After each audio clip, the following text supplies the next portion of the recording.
Hello adventurers! Capture the cold-cut kobolds, it's time for Roll for Sandwich, the series where I let fate decide my lunch. Let's go! Today I'm going to be using this sparkly silver and gold set of dice that I got in my advent calendar last year. Let's hope they're lucky. Let's get it started with our roll for bread. 3. Gluten-free sweet potato wrap.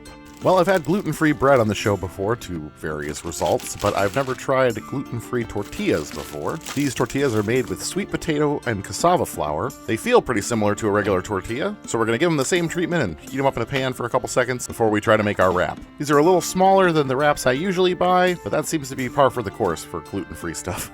Let's roll for our main.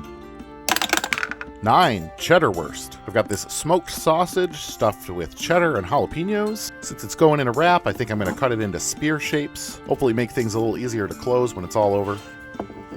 And conveniently, we've already got a hot pan, so I added a little oil and now we're going to throw them in there and get them cooked up. I guess I technically could eat these sausages cold, but they're definitely intended to be heated up. Gotta get that cheese inside nice and melted.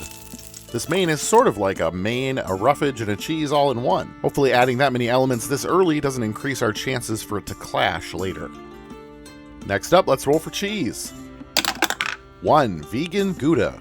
I've had a couple different kinds of vegan cheese on this show before, and the thing that usually gets me about vegan cheese is the texture.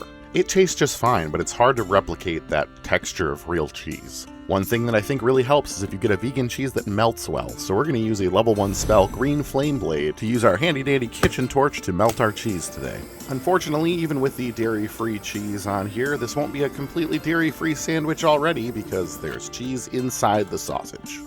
Let's roll up some roughage. 8 jalapenos and 10 avocado.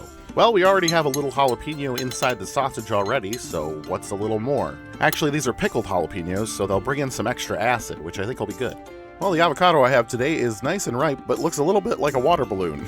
Despite its slightly strange appearance, I think it's going to be a good addition to this sandwich. It'll add some richness and fat, all things that I think should go well with the sausage, jalapenos, and cheese.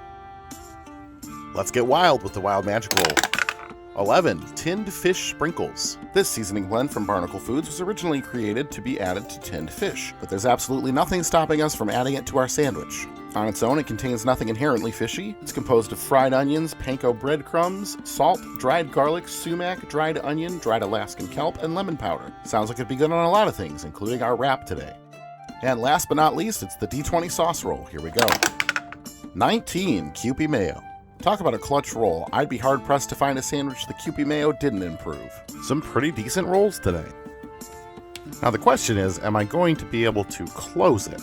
Unfortunately, it's been a little bit now since we've heated up the tortilla, and I think the best I'm going to be able to do here is to roll it and put our toothpicks in, but leave the ends open. That's going to have to be good enough for this one.